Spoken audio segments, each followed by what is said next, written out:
understand the system at its very root. It holds us. It strangles us.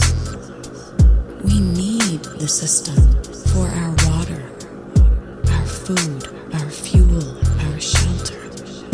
We are utterly dependent upon it. The system is designed to create dependency. It's so much easier to control those in need. Despite faithfully feeding this hypnotizing system, it has failed us.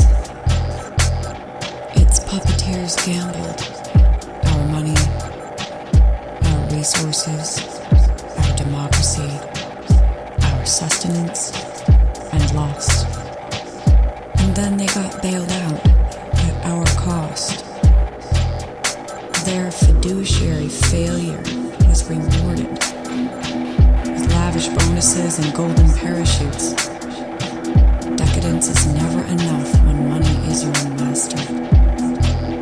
Gandhi said, "He who passively accepts evil is as much involved in it as he who helps to perpetrate it." We've been striking at evil's branches. If money is at the root of all evil, perhaps it is time to strike the root.